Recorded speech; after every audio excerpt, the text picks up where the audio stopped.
Hello, ladies, gentlemen, and others, and welcome to Werewolf the Podcast. This is your werewolf, Will.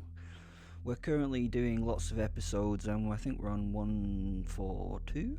Yes, 142, and you will have to go back and listen to some of the episodes if you want to keep up with this werewolf, orgy-tastic, horrific, nightmare, gory, horror comedy soap opera that I've been told I've got. Yeah, really great. Anyway, in the description there are loads of links to loads of things. Go check them out because that really helps out the podcast. If you wouldn't mind, if you could go to Spotify or the platform of your choice and review us and tell them what you think about us, that would be great. And it only takes a couple of seconds to press that thingy and do the what's it. Come and join us at all the social media. All the links are down below. The Facebook site is just brilliant. So it's quite weird talking to lots of strange people about werewolves, but I really enjoy it. So, without further ado, we're having a night out with the werewolf and the professor. What hit me?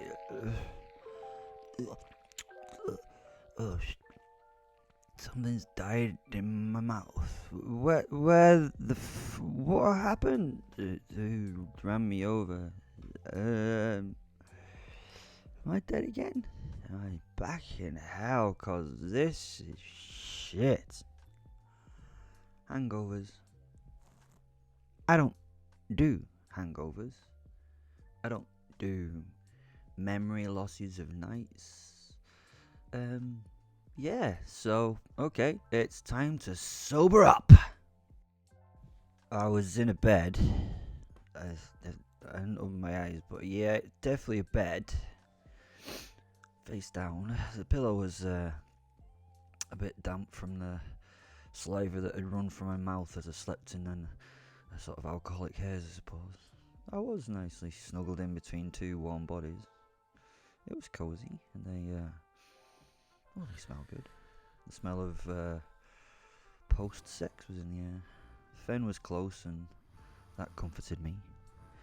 My mouth was dry from a night of drooling. The headache was already clearing as my body quickly processed the remaining poisons from my system. I lifted my head, reached up and scruffed my hair with my hands, moving them to my eyes as I rubbed the crust of last night's sleep from them. My hard drive of my mind was slowly restarting. Everything seemed to be, let's say, satisfactory. Rolling over carefully between the two protesting sleepers, I faced the ceiling, folding my arms behind my head and stared at the blank cream surface. I was trying to place where I was. I was trying to place when I was, and just what had happened.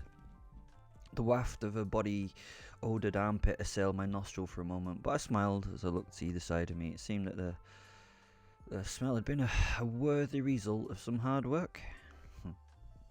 Again I stared up, a fascinated smile crossing my features.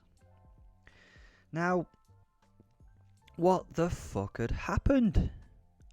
Me and Simon had gone out. Shit, yeah, that was it. Simon and I had gone out and partied, and whoa, what a night it had been. He knew what partying was. We'd wandered out of the mortuary into the arms of several well-armed police and some terrified detectives. He had felt me tense and knew that I was on the edge of wolfing out and killing half of Manchester police population.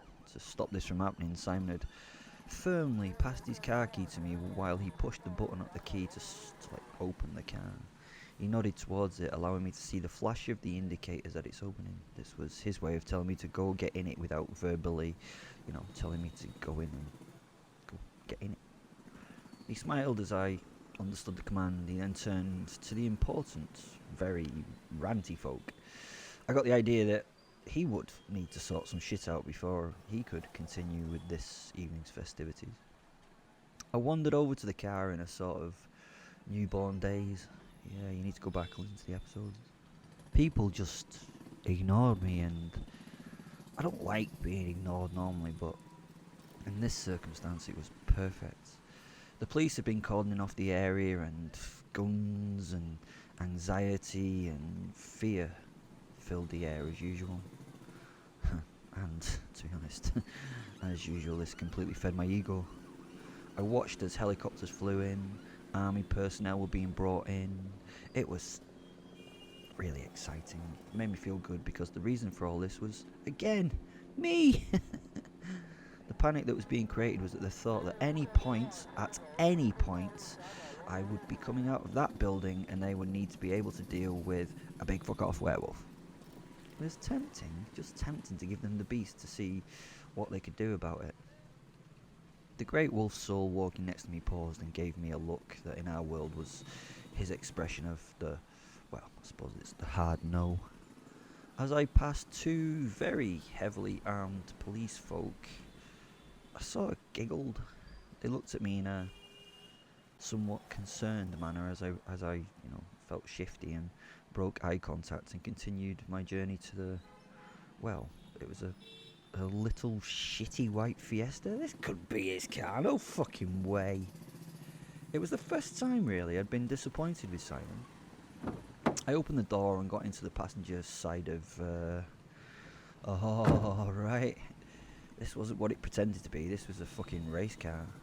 I plopped into an ADVSC bucket seat which was harnessed and checked out the roll bars and the lack of stuff in the car.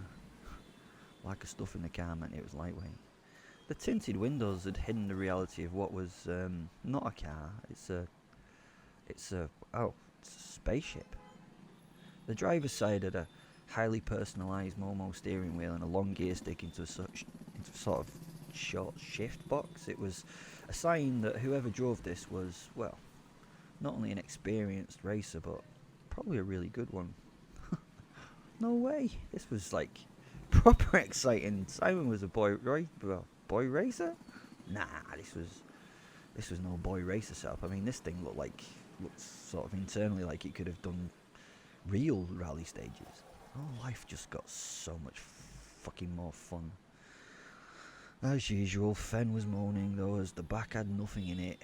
Why he complains about these things? I don't have any ideas. I mean, he's not even physical as an entity, so it's not like he could touch anything to get even comfortable, was it?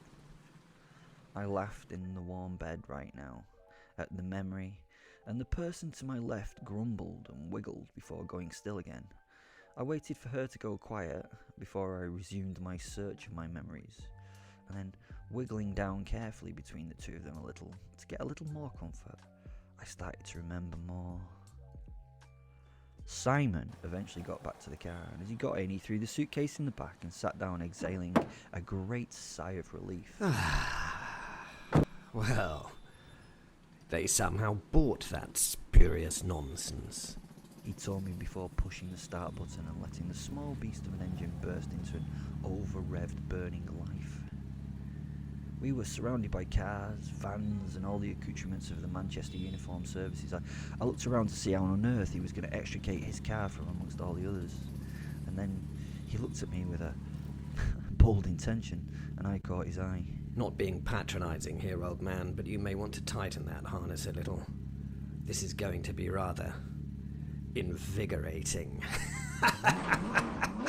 He laughed as he slammed the stick in reverse and accelerated backwards at fucking warp speed, slowly turning to face and look out the back window before Jay turning the car and bursting through the police tape as the confounded officers watched him now accelerate, jinking around stationary vehicles at a speed that made even my teeth itch with adrenaline.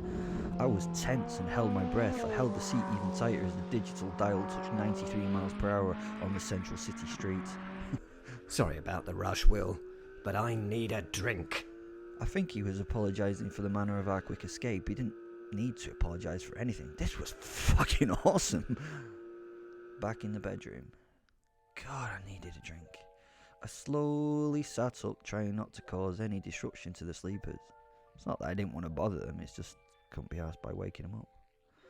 Oh, there was another one on the left. 3. No wonder I was a little tired this morning. Looking around the room, I thought, hotel? Yeah, definitely hotel, high-endish. On the side table were the remnants of the night before, wrappers, lube, and drugs of many forms, jewellery.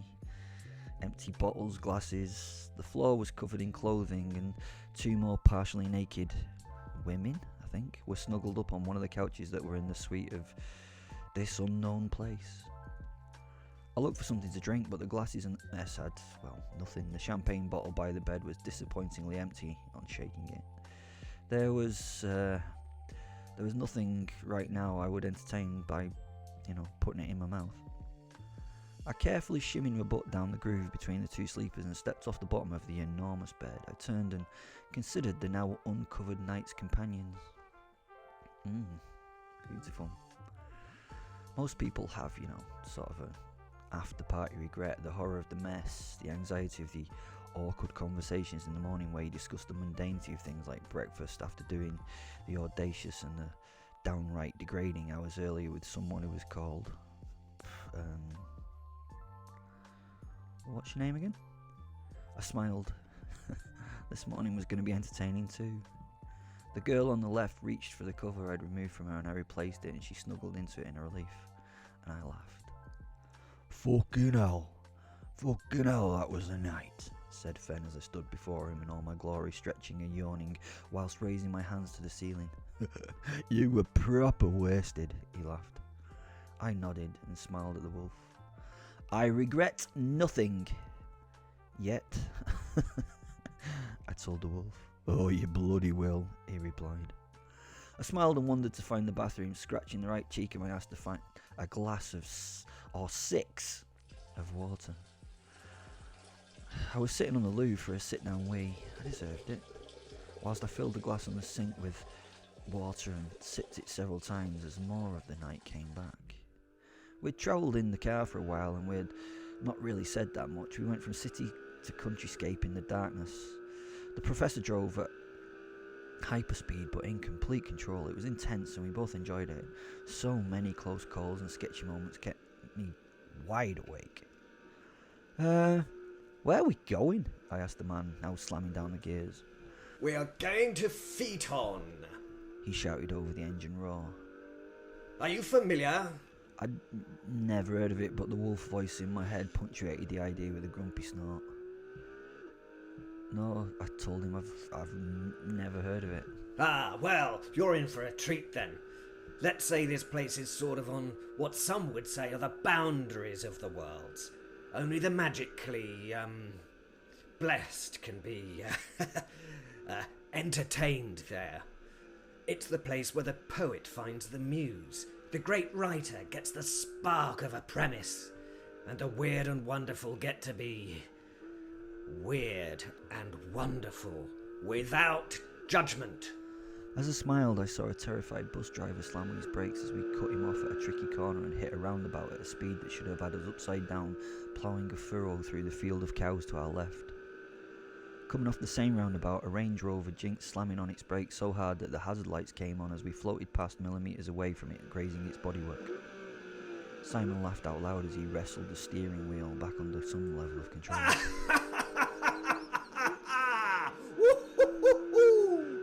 That was a close thing. What? He said through his slightly bared teeth. After another 10 minutes of madness, the light of dawn was raising its head above the hills in the distance, and we flew directly towards it on the horizon. The pink light brightened the day and it made it difficult to see. Simon brought a pair of mirrored aviators, of course, out of somewhere and placed them on. Just a couple of minutes, Will, he reassured me. As we roared down a long straight road, a large stone arch in an apparent Gothic style appeared in the distance.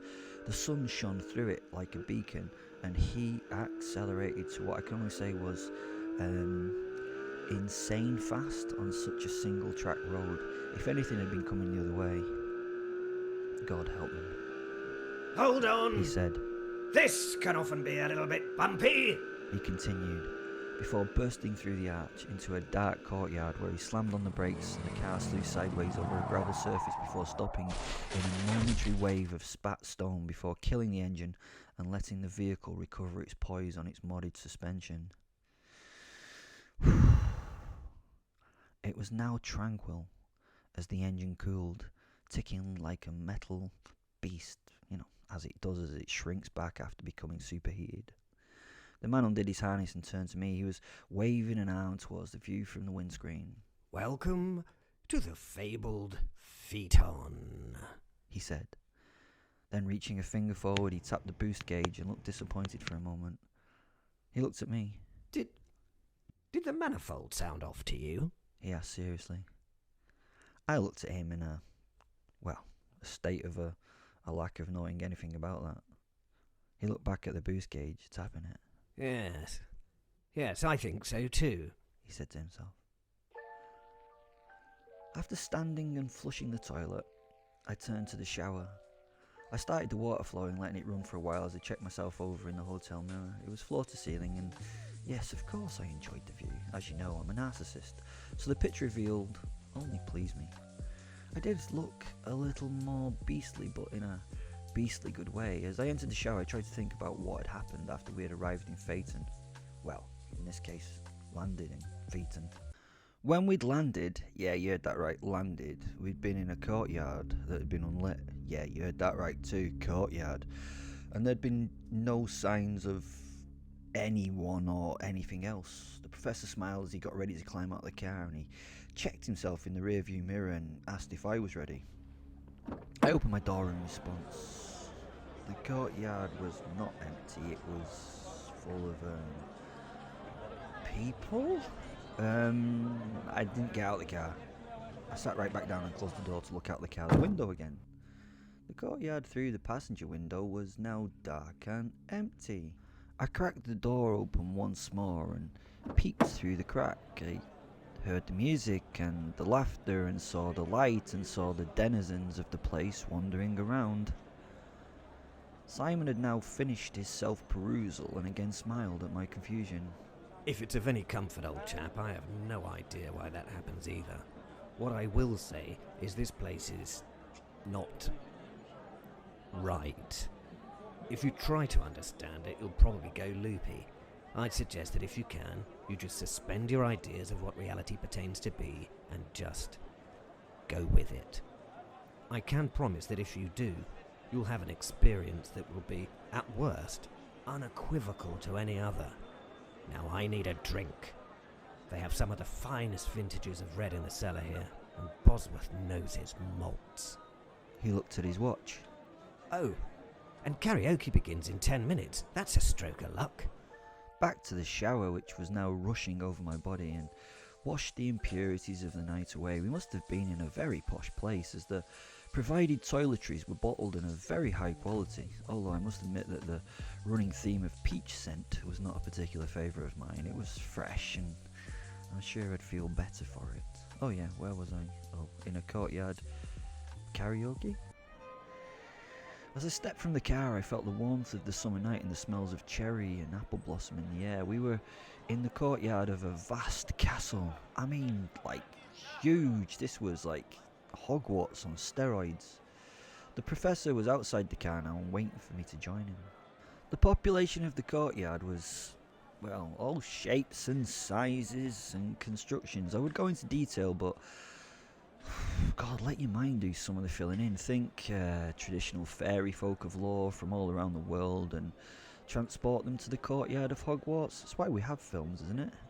And that's basically what we saw. There were, let's give you an example. 3 minotaurs in what looked like BDSM gear drinking from massive ale horns. I think they were doing something that is named as quaffing in the fantasy books. I think quaffing is simple. They seem to pour as much of the contents of the container down their respective chins as they pour in their mouth. I was staring. Why wouldn't I? And they were chatting in what sounded like a complex language, but it definitely had a lot of moo in it. I looked around again. There was a group of little guys bimbling past with red hats on, and no, they were girls and guys holding hands. They were about 3 inches high and blonde and handsome in fine green and white clothes. They waved as they noticed Simon, and he greeted them in a language I'd never heard. A brief conversation was held with one of the little things. Much pointing and directing was going on from the little man. Simon nodded his head and motioned me to follow. Gnomes, he said. Nice people in general. Not the friendliest after a drink or two, though. He told me. I nodded as though I knew this in a sort of understanding way. Didn't have a clue. Now, the bar, he said, glancing around the courtyard and nodding and sharing nods and smiles with various things. Come on. He turned on his heel and wandered off towards a large open door with lots of lights, lots of noise, and lots of things flooding in and out of it into the night and out of the night. Good memories. I was now back in the bathroom as I thought about this and towelled myself dry with the fluffiest and nicest towel I'd ever met. You probably think I've got something for towels, but don't you think a good quality towel is a wonderful thing? I even took a mental note of the label attached. When I get to rebuild my home, hopefully, these will be the towels of choice, I think. There was a sound of movement back from the bedroom. The people, well, obviously were waking up. I could feel their brains switching back on and trying to determine what had happened and whether they'd, had a good time. Following Simon towards the open door, I was lost in all the sights and sounds of this spot. A centaur was in the corner taking a horse piss. I mean, it's fucking impressive. Gallons of urine were being pumped out of the half horse, half man as he rested his arms against the wall to take his weight. He was really pissed. Jesus, how much alcohol must it take to get a fucking centaur drunk? Having taken my focus elsewhere as I walked, I did not notice the individual I bumped into until it was too late. The individual was just a filled black cloak that hid whatever was underneath from the world. My body weight had knocked it back a couple of feet, and although, I couldn't tell anything about it because it was covered in darkness, I couldn't see any of its features or its body language. I couldn't see any of that, but God, I could sense the anger that I'd caused. "This is going to be amusing," said Fen in my skull. The professor was a few paces ahead and turned and noticed this standoff. "Who the fuck do you think you are?" asked the cloak. "Do you know who I am?" it asked. I didn't have a clue. Obviously no one could see what was under the cloak, so how would I know? Now, both Fen and I were laughing at this response. Whatever it was, I just kind of decided to die. The night was getting better, and this would be a fun distraction and the start of some good old-fashioned violence and aggression. I felt that this would release some of the tension that had built up in my body over the past while. From out of nowhere, Simon was now standing next to me and holding a placating hand in front of him and directing it towards the figure. He meant nothing by that. He's new here. Can we just leave this issue as it stands, gentlemen? I looked at Simon in disbelief. What? What? No, you've got this wrong. I'm going to rip his head off and shit down his neck, I told Simon. He winced, closed his eyes momentarily, and then shook his head. For goodness sake, will you please be quiet? We don't need this, he said to me through his clenched teeth. This made me realise that this was maybe, could be, would be, should be a very serious situation. Because Simon knew what I was capable of. Well, he knew what I was primarily, a werewolf. So whatever was in the cloak must have been something even more badderer, terrifying. Look, old pal, said Simon to the cloak. He was actually raising his hands in submission. I couldn't believe it. What was going on? You know me, and I know you. My other friend here has had a lot to drink, and he doesn't know what he's saying, okay? He told the figure whilst looking at me with a look of warning. No, what? No, I haven't. What the fuck? I started, but was literally shushed by the look from Simon's, pleading eyes. Shut the fuck up, added Fen. Now this was definitely not a warning worth ignoring, so I shut the fuck up and tried to look as though I felt a little remorse. There was a few awkward moments as it seemed the cloak was considering its options. Time ticked on, and then hands reached up to lift the cowl from its head. The creature was... the thing below the hood was... "You're fucking Noel Edmonds!" I said laughingly. The person stared. You, Noel Edmonds. The diminutive family celebrity. The guy off the telly in the 1980s, Mr. Blobby, the Funhouse, Swap Shop, and all that stuff. Simon was now holding his head literally in his hands. I had obviously fucked up. Have you got a problem with that? Noel Edmonds asked me. No, no, man, you were... I used to love you. You were brilliant. Honestly, I did. I loved you. You flew helicopters and all that, and you made dreams come true. Fucking Swap Shop was brilliant, and you're a veritable hero of my youth, and you're one of those veritable heroes that hasn't turned out to be a pedo yet. I genuinely told him. I saw little purple lightning bolts in Noel's eyes orbits. His face, although physically unchanged, was now fucking terrifying, even to me in this moment. I sensed the power of this being as he flexed his magical powers. Simon stepped in front of me. He was, now I realise, bravely using his body as a shield between Noel and myself. Look, I know you and I that we get on okay, don't we? He told the Noel. He then pointed at me, and then himself. We don't want any trouble. My compatriot here is a little foolish and a little stupid. May I offer my deepest regrets for his rudeness and request that we just leave this particular regret-filled incident as done. Please. Wow. Noel's eyes were now filled with miasmic flashes of energy.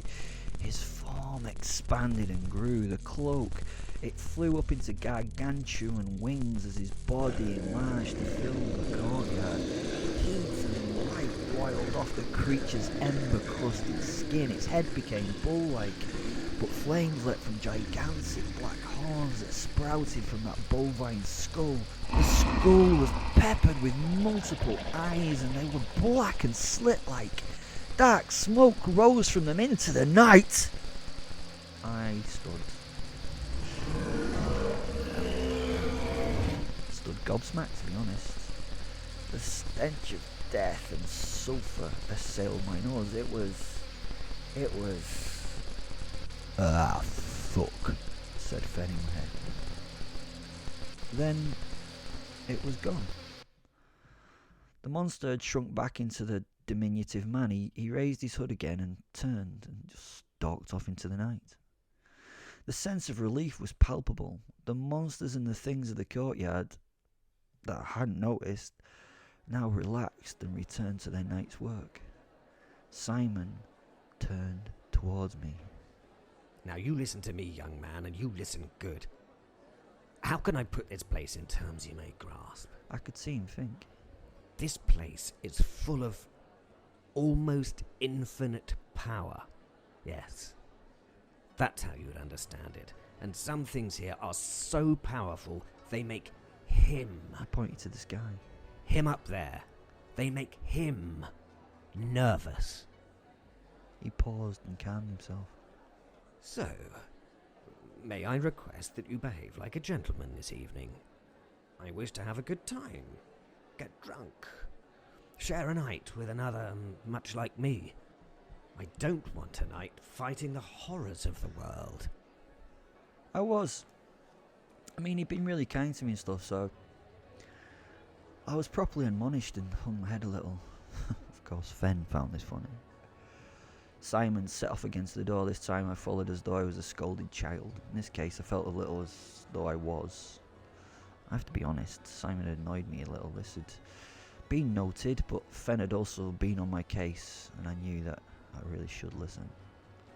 As I caught up with him, I wanted to speak, try to get us back on an even keel with one another.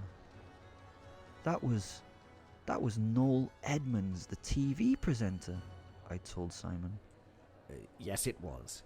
He is a gourmand. They feed on the energy of humans. They soak it up and thrive in people's emotions. Positive emotions make them stronger. That's why they do so well as celebrities in the human world. He didn't look that scary. Well, not until he turned into the big fucking giant glowy beastie thing with wings. Simon nodded, shook his head, and now at the door turned to me with a face of resignation. Thing is, Will, you may have been killed and come back, but the thing you faced tonight could have killed you with a thought. He paused again, trying to think of an explanation. No, not killed, it's worse than that. He would destroy you. Destroy you totally. Body and, soul. The whole shebang. Even your semi-immortal self needs energy, and he could have emptied your, battery with just a glance. I smiled and nodded my understanding while inside not really understanding. Simon's eyes then had lost their hardness. Look, you just have to be a bit more careful and respectful here. You're now somewhere where you're not so special. You're just one of them. You're lucky that you met Noel, actually. He patted me on the shoulder and tried to turn towards the door. I stopped him gently. Lucky? I asked. He turned back to me, looking left and right to see if anyone was close enough to listen. If that had been Christopher Biggins, there would have been no more werewolves. He would have removed your entire kind from the world. He's a bit of a bastard, to be honest. I mean, Noel's okay. He can't handle his brimstone. He smiled with a wink. Beautiful voice, though. His karaoke version of Barry Manilow's Mandy's just wonderful. A girl brought me out of my reminiscence as she knocked on the bathroom door. I'd foolishly left it open. She wore a dark, lacy slip. Her makeup had been smeared by the night and her eyes were half closed as she held her tummy. She paused for a moment, giving me an uncomfortable smile and pointed at the toilet. I nodded as I turned my back to the mirror, putting the towel around my midriff. It was not out of feeling shy at the girl's presence, but it just felt a little bit more appropriate. I heard her sigh as she let go of the full bladder, and the tinkle of water was added to the burgeoning sounds of the people coming back to life in the next room. In the mirror I could see the girl leaning forward as she weed, holding her forehead in her hands and yawning. That was one hell of a night. Thank you, she said. I nodded. What happened to Simon? She asked. I considered this. What had happened to Simon? My mind wandered back to last night as I considered this, and we'd entered the bar. It was... Oh God, how on earth do I describe this bar? It was... Okay, I'm going to give it a go. It was what you would imagine as a medieval drinking den. Rushes lined the floor, the furniture was a strange mix of rude, rough-cut wood structures, and they went through to elegant pieces of dark, polished beauty. The walls, well, they were festooned with brightly coloured tapestries showing the fairy folk of all kinds in their respective world, or worlds as I now kind of knew. It was a large place, a pall of smoke hid the ceiling. Obviously this place ignored the no smoking in public spaces health policy, as you could see pipes, cigarettes and other smoking devices were being used all over the room. Were the beings in here actually the public though? So maybe it didn't count. I don't know. It didn't smell foul though. It didn't have the cloying, harsh cigarette stench. It was pleasant even to my stupidly refined senses. There were 2 lit, substantial fireplaces at each end of the room, and the bar ran down the whole length of it. It was tended by the most stunningly beautiful creatures I had ever seen, and to be honest, I'd seen Lucifer, and I'd seen, the Vampire Queen, but they were completely androgynous in nature, but emitting, not emitting a glamour, but emitting, like a beauty and a sense they were actually lovely. Twas seemed an appropriate word. Twas fucking weird, and it did my head in a bit. Now the place was packed with all sorts, and although well lit, the people in there were those types that did not want to, let's say, stand out from the crowd, although they all did. They were all standing out from the crowd, really. They looked like the aliens of the Cantina scene in Star Wars combined with the creatures of the Dark Crystal.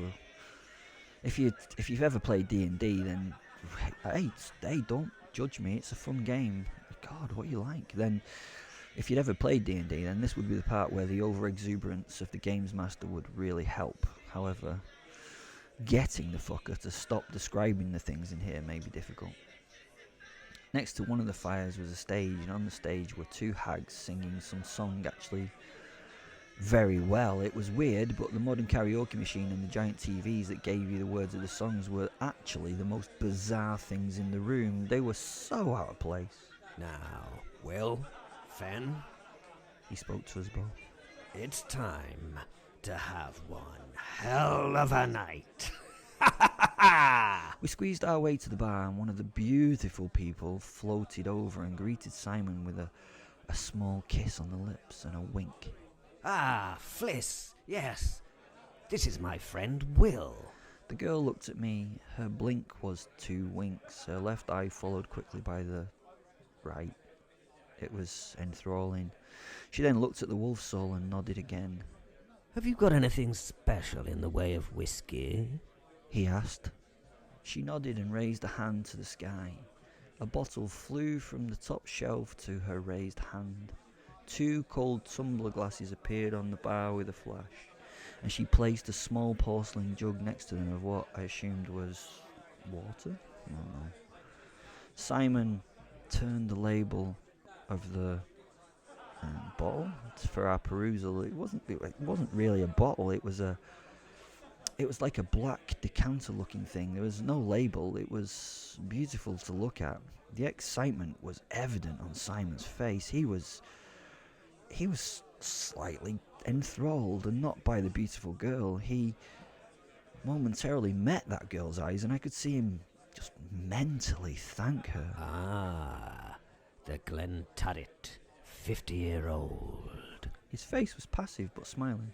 Well, old boy, this is a worthy evening for a sip. I've never had this before. He nodded at the girl in agreement at the bottle offered, and she removed the stopper. He stopped her with his hand briefly. Can I afford this? He asked her. She winked, shook her head in a no, and then pointed at herself and poured 2 large shots, leaving the bottle before leaning over the bar to whisper something into Simon's ear. He laughed and went a little red in the cheeks as she brushed his face with a finger before turning away from us and slinking away. We both watched her walk away. It was a shared moment, and it was well worth it. I looked at the glass on the bar. He looked at his with love. We both reached forward and grasped them before chinking them together and taking a grateful sip. God, it was good. The hot liquid cleansed the throat. It was the smoothest spirit I'd ever drunk. It was bliss. For a moment we paused as we considered the liquid in the glasses. In silence we both offered gratitude for the night. Naturally, our eyes met and nods of approval were offered. Right.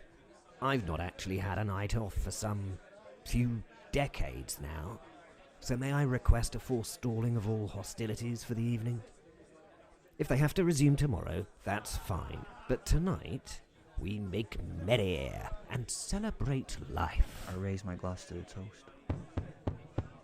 Ladies and gentlemen, gnomes and germs, can you make your way to the bar, please, and put your name down for the karaoke? The slots are going fast. Ooh, what's your song? I laughed and took another drink and shook my head. I don't do karaoke, I told him. He simply leaned his back against the bar, sweeping his arms expressively over the crowd. Well, tonight, Will, you most certainly do. Come on!